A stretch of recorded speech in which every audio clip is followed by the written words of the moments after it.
Hi guys, today I'm going to show you how to view your students' ALP as well as what are the things that you need to know and familiarize yourself and what action items you have to do on their ALP.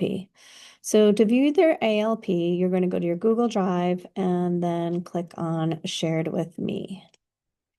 Once you're in there, you're going to then type in their last name and then first name, and then perhaps ALP before it starts showing up. Once you're in there, get rid of these other things, and I'm going to make it just a little bit bigger so you guys can see it better. You will see the student's ALP.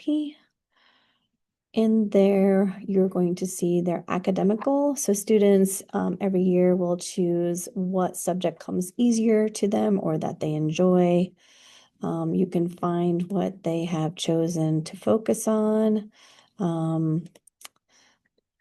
up here in your appropriate links. So if you're an elementary teacher, this is where you'll find their area of focus for their strength area as well as their affective, which is what they need to personally work on, and then for middle school and high school.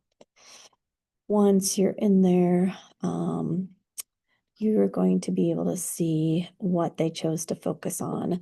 So there'll be their rubric here, which is this year, the district is having us do an essential skill focus for their strength area.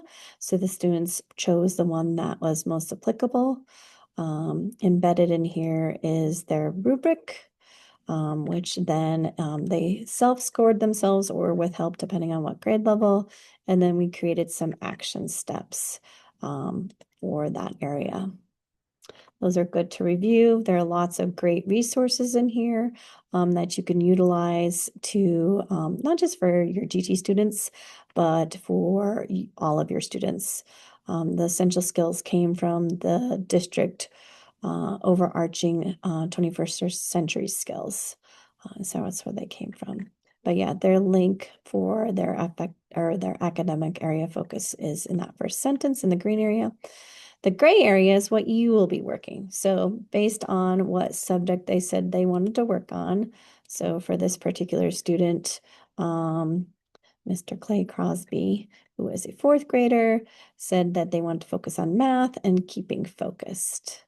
So what you would do is then select what they will be doing in your classroom. So this is what you're doing to support them in content, process, product, and environment. So you need to click at least one.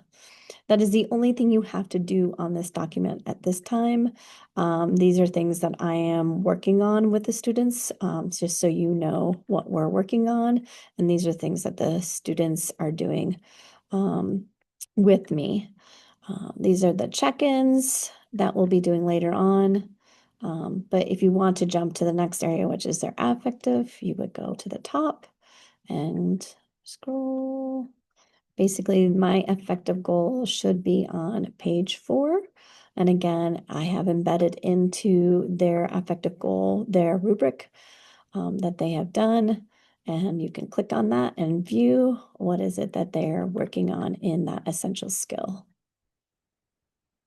For middle school and high school, they have done this digitally. Elementary, I've worked with the students on doing this on paper forms and uploading those. There's nothing that you need to do as far as this document for their affective, but as I mentioned, you should be viewing this document, their rubric, to ascertain what they're focusing on, and then how are you going to support them in your classroom. And this is not just for their strength area. Any teacher that has a student can do that. And if you want me to share their ALP with you, I can do that. Other than that, that is all you have to do for this time period is just to review their ALP, and then to meet with your students that have chosen that content before parent-teacher conferences, just so that they know that you know about what their area of focus is and how you'll be supporting them. And it should only take, 2 to 5 minutes that you can do, but that should be done before parent-teacher conferences. And then the next thing we'll have is our for progress updates in December and in May. And that's something that students and teachers will be doing in the ALP document. Other than that, that's it. Please let me know if you have any questions.